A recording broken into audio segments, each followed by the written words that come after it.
Hello নমস্কার, কেমন আছো সবাই? আমার ডেলি নোটবুকের আরেকটি পৃষ্ঠা নিয়ে আমি চলে এসেছি। জীবনের অধ্যায় তো অনেক বড়, তবে তারই মাঝের কিছু ছোট ছোট মুহূর্তগুলো তুলে ধরার চেষ্টা করি। ঠিক সেরকমই আজকে একটা নতুন দিন, আর আজকে শিবরাত্রি। ছোট থেকেই মা ঠাকুমাকে দেখে এসেছিলাম, তাই বড় হয়ে শিবরাত্রি করার এক্সাইটমেন্টটা খুব বেশি ছিল।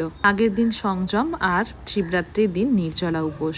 তবে ওয়ার্কিং ডেজে পড়ায় অফিস সেরে তবেই যেতে হয়েছিল জল ঢালতে। প্রতি বছরের মতো মায়ের বাড়ির ওখানে শিব মন্দিরটাতেই জল ঢালতে যাই, কারণ ওখানে পাড়ার সবাই মিলে খুব আনন্দ করে আমরা একসাথে জল ঢালতে যাই বরাবর।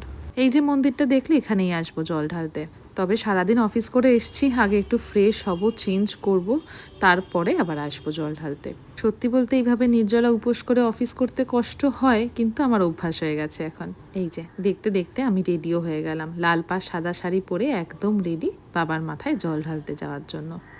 আমি, আমার মা, জেঠিমা, দাদা সকলে একসাথে গেছিলাম, আর তার সাথে ছিল আমার পাড়ার সমস্ত প্রিয় কাকিমারা। সারাদিনের ক্লান্তিটা ঠিক এই মুহূর্তে যেন উধাও হয়ে যায়। ছোটবেলায় যখন উপোস করতাম না, তখন মা জেঠিমা বাড়ি ফিরে সাবু মাখবে, সেইটার আনন্দে আগের থেকে নাচতে থাকতাম। তবে সেই এক্সাইটমেন্ট আজও কিন্তু একটুও কমেনি। আর এই সব কিছুর পাশাপাশি চূড়ান্ত একটা মন খারাপ ছিল, কারণ আজকে আমার মামার মেয়ে মানে সোনাই আবার চলে গেল বিদেশে। ও বিদেশেই পড়াশোনা করে, কয়েক মাসের জন্য এসেছিল, আবার ফিরে গেল।